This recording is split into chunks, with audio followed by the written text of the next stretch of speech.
People are talking about this appearance that Bernie Sanders made at Coachella. And that was part of the discussion that Nina Turner had last night with Jen Perlman. And I thought something that Nina said here was pretty interesting. Now, one of the things that I've said before about these rallies, the oligarchy tour, right, is that it seems like to me, they are not going into the belly of the beast, right? They're not going into the areas that you really need to win. What do I mean by that? Democratic Party can't win without the African-American vote. I didn't make the rules. That's just how it is. The Republican Party doesn't need the Black vote in order to win. Democratic Party does. And I think they thought that they could try to replace us with other people and still win. I think Kamala Harris thought that if she got more women to come out, then that would, help put her over the edge or something. No, no, no, not at all. Right. But they're not going to Flint. They're not going to Jackson, Mississippi, Detroit, Baltimore. They're not going to areas where there is larger Black populations. Someone mentioned, well, they went to LA. There's not as many Black people in LA as you think. And you compare it to other major cities in the country, we're not really out there like that. Then, yeah, there are Black people in LA, but when you compare it to cities like Baltimore, right? When you compare it to like Flint, Michigan, when you compare it to Jackson, Mississippi, there's a big difference there. So James Lee said everyone in this crowd will be sorely disappointed in 3.5 years when AOC inevitably makes the case that voting for Gavin Newsom is our last chance to save democracy. And he's referring to this clip here where someone in the crowd yells that she should be president. Listen. Now, I want to say a word about my daughter. No, I want to say a word about Alexandria and why what she's doing is so important. And here's the story. 6 years ago. Yeah, someone yelled that out in the crowd. They said she's the next president, yada, yada. Now, this is the conversation that comes up here when Nina Turner was on Jen Perlman's show. And Peter, I guess, was trolling and he put on the Bernie mask. Listen to this. Now, you can turn away and you can ignore what goes on. But if you do that, you do it at your own peril. We need you to stand up to fight for justice. To fight for economic justice, social justice, and racial justice. Are we watching this? Now we got a president of the United States who... I agree. Well, I think you got the gist of what my message was. We have to fight for what? I don't know exactly, but we'll come up with it eventually. Just get out there, get active, get involved. That's what I have to say. Thank you very much. So let me say something about this. Who goes to Coachella? Who goes to Coachella, folks? I don't go to Coachella. People that go to Coachella are people that have money. So that's who he's speaking to. And I get it. People are like, well, there's a lot of people there. I get it. I understand that. There's also a lot of people in Detroit. There's also a lot of people in Baltimore, right? So again, it's all these rallies I've seen so far. And some people will clip this and say, oh, Sabby's criticizing, da, da, da, da. No, I had this criticism back in 2020. I'm literally looking at these videos of the rallies and all I see is a sea of white people. And no shade to white people. But they need Black people to win. I think they're like in Idaho, Nebraska, Idaho. I don't know. Like, where are all the Black people? Have you guys been paying attention? Have you noticed that even that hands-off rally, the hands-off rallies that were across the United States, notice you ain't really see no Black people?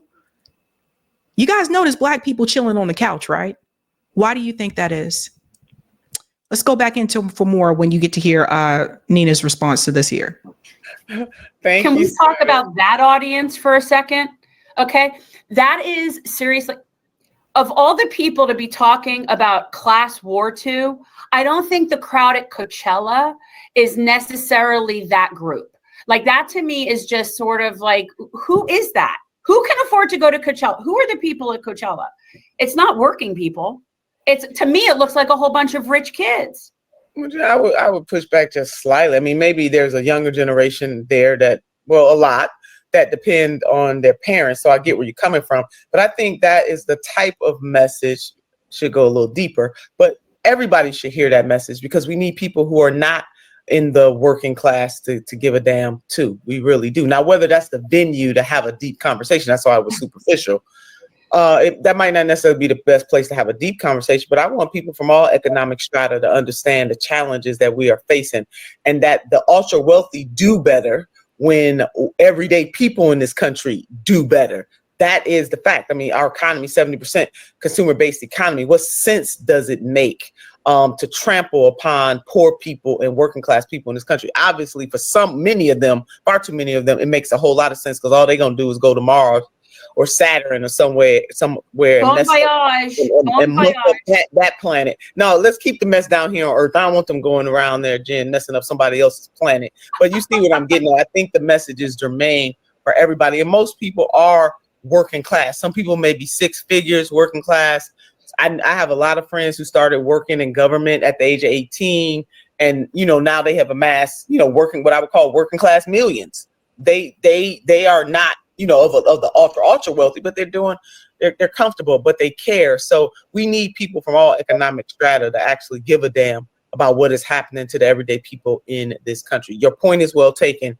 I just want to add that to that. It's always the time to talk to people about why they should care. And if you are in the upper echelons of the economic strata, you should care even more. Hence the patriotic millionaires, which I know you and Peter are familiar with. Our big ups to them for going around the country saying this ain't right and tax us because we can afford it. We want to see a better country. And if you have to live behind a gated community, not because you want to, but because you have to, because there's civil unrest everywhere, I don't think that's the kind of country you want to live in. So it behooves us to get this thing right. And people who have more leisure time, because they don't have to worry about, Maslow's hierarchy of needs, that base need, they can do more to help turn the tide. So everybody should be concerned. But I got you, Jen. I understand where you're coming from. So what I think, and I think on this particular point, I think Jen actually had the right message. And for those who are not aware, Jen ran for Congress against Debbie Weiserman Schultz twice, I believe, as a Democrat. So she tried it their way. She also, she's not even a Democrat anymore.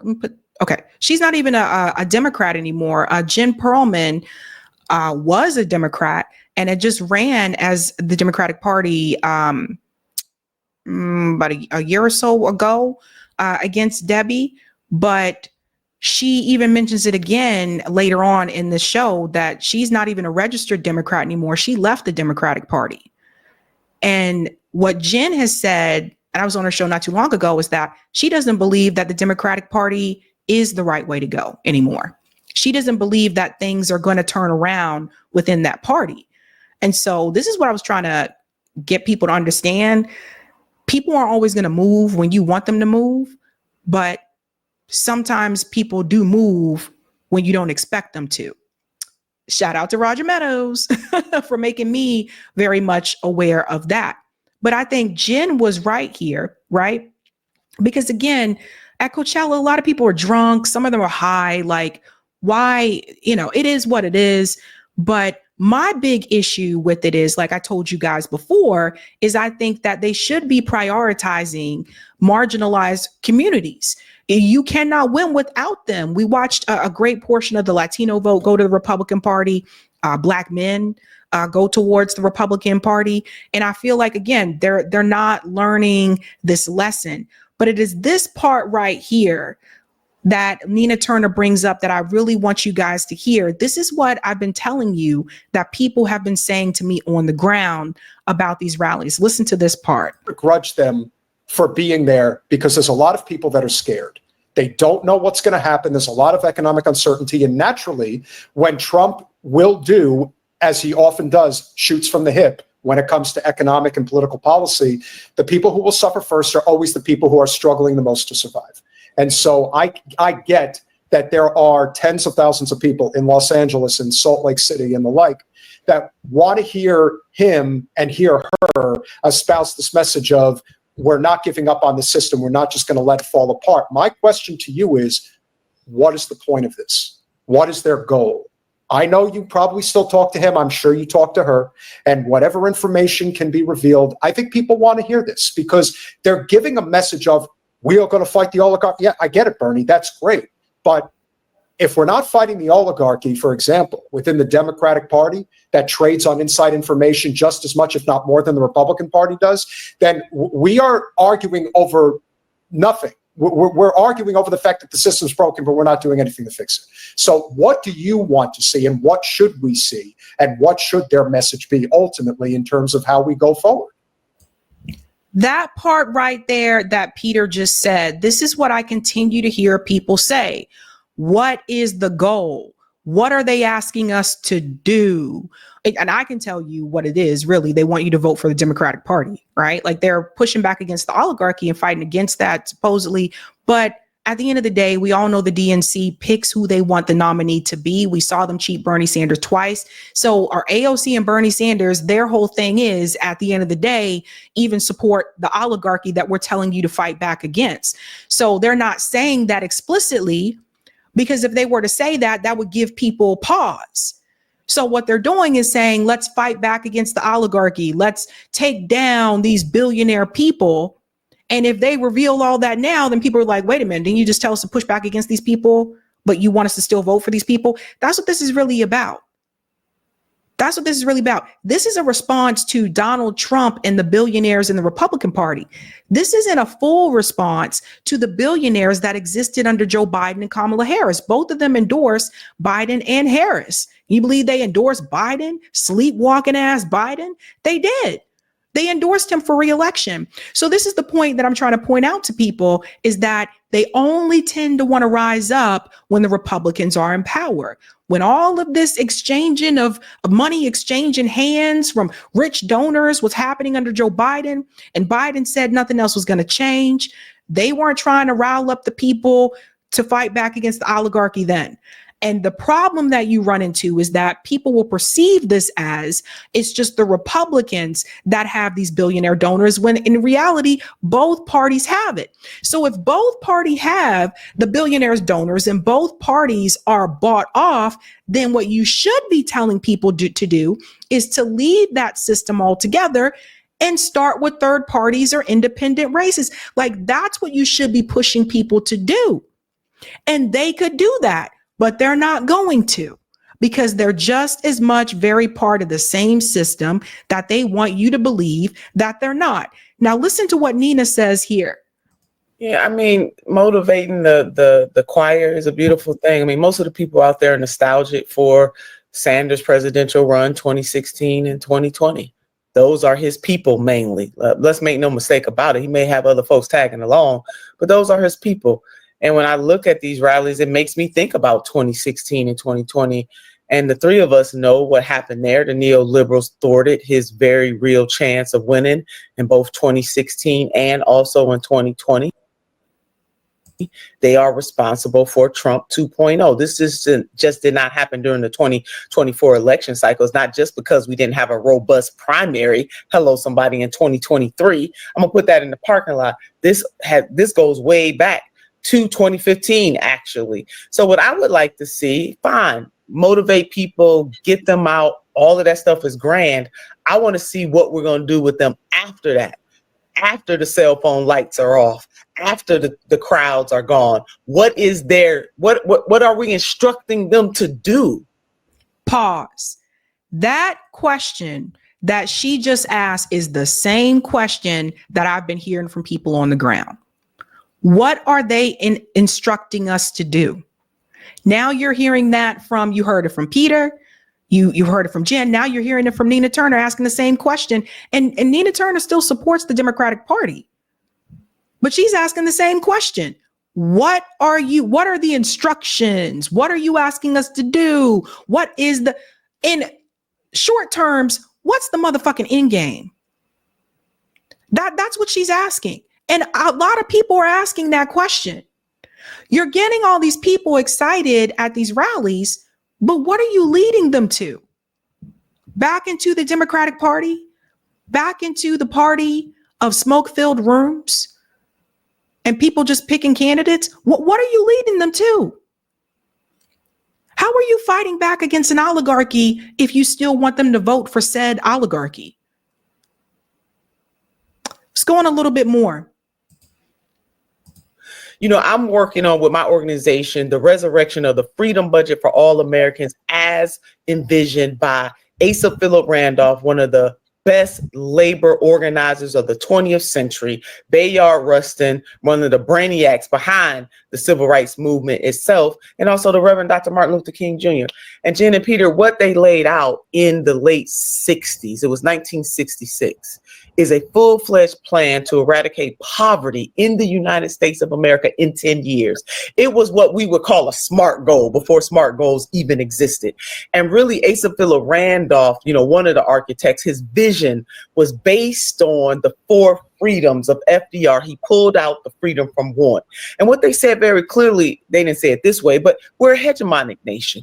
We have failed if people live in poverty. There's no reason for people to live in poverty because we are a hegemonic nation. So we ought to do something about it. We need to call on the forces of the political class to do something about it. And they assembled people from all walks of life, all the pillars of society, from religious to civic based. Over 150 people of high note signed on to this. And it was very clear that they didn't agree on every little thing. But as progressives in the 21st century, which I don't even use that word that much anymore, I'm a liberator, because people have glommed on to progressive and it don't mean a damn thing to them. I am a liberator. But back to the freedom budget, guaranteed income. They were talking about that in the late 60s. A lot of the stuff that progressives think is new and hip and only started with Senator Sanders has been out there for a very long time. That part right there, and it's true about A. Philip Randolph. You guys, Eric gave me a book about him. I haven't finished it yet, but I did talk about one of the chapters on the show before. A lot of these things that we're hearing and we've heard for the last couple of years about unionizing and, you know, fighting back against billionaires and oligarchy and getting the people to come together for a greater movement that is also going to have a class benefit and also is going to benefit Black Americans at that time. It's old. This stuff is old. Bernie Sanders platform, like, that wasn't new. And if it's that old, that tells you we've been talking about this. So it is now at the point where I personally, people need action, right? People need action. And I think where you're going to get that action is outside of this two-party system. So you got a little bit of a history lesson here. That part is very important. The problem here, though, is that Nina knows, I think deep down inside, I've never spoken to Nina Turner. I've never interviewed her or anything like that. But I think deep down inside, Nina Turner knows that the Democratic Party is not going to bend to progressive policies because they're bought, because they answer to the donor class, and they're not going to put their donors aside to help out all the rest of us. I think deep down inside, she knows that. But I think she wants to believe that it could be possible. And my pushback is, with all these years that we've been believing, this going back to 2015, it's what, this is the 10th year? It's almost 10 years now.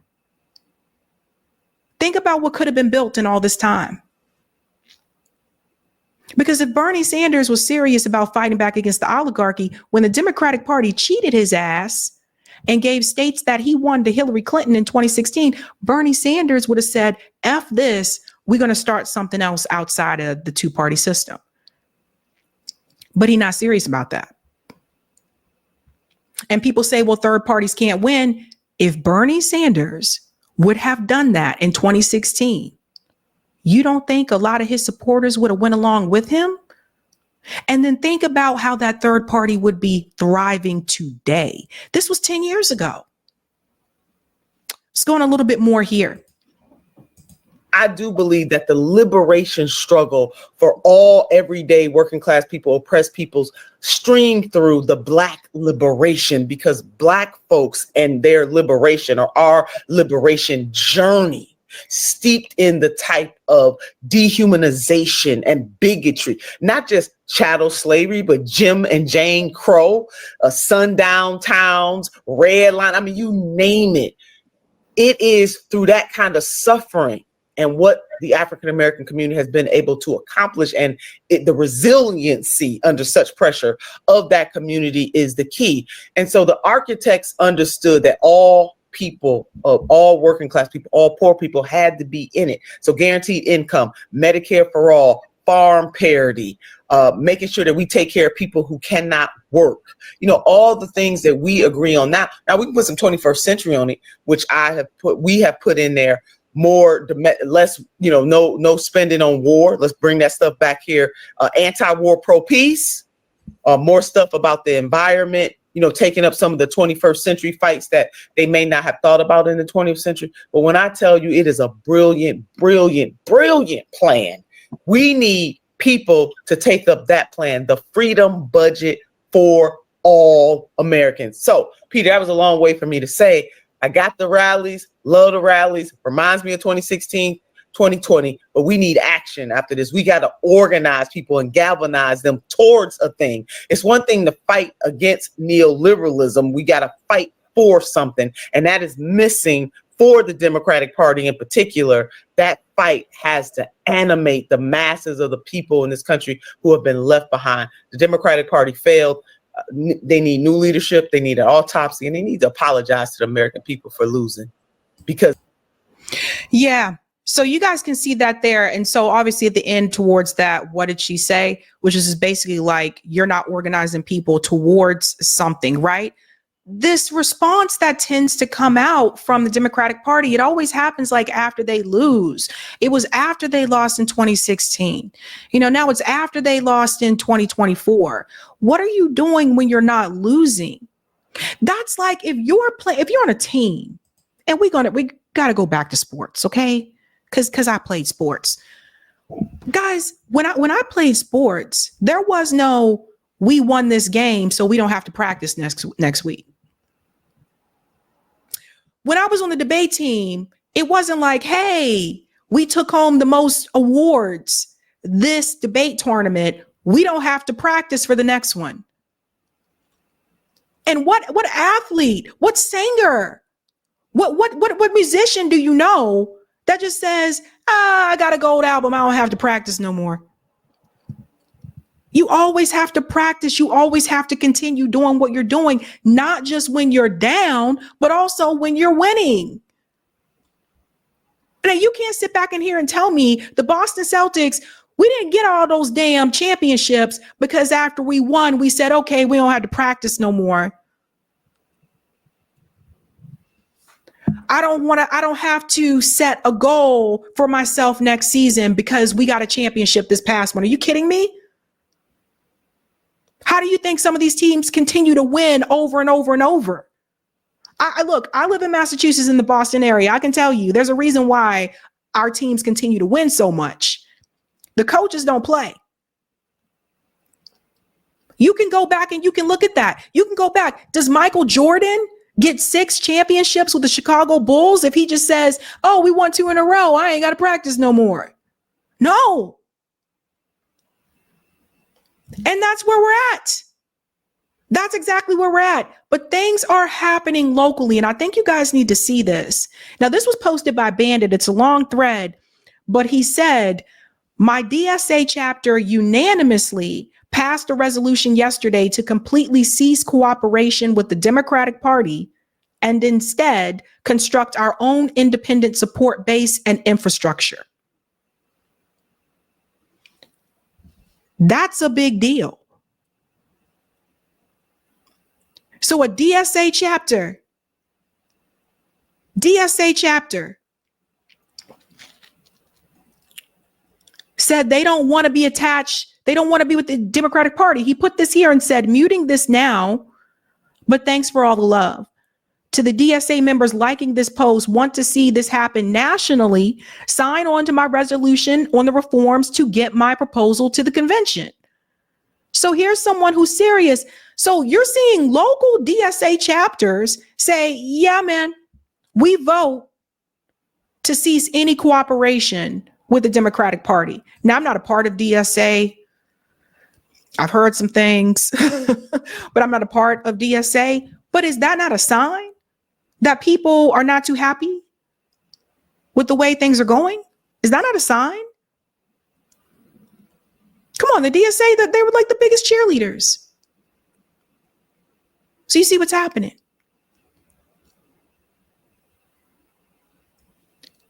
I think in order to get all those things that Nina Turner mentioned there, is that you cannot have political parties tied to Wall Street. And that's ideally what we have. And as long as that corporate money is there, these things are not going to change. And I think that's the big thing people don't want to tackle. So my whole thing to people who want to try to continue to do things through the Democratic Party, what is your plan to get corporate money out of electoral politics? Nobody has explained that to me. So if you can't get corporate money out of electoral politics, how are you going to get those things passed? You're not.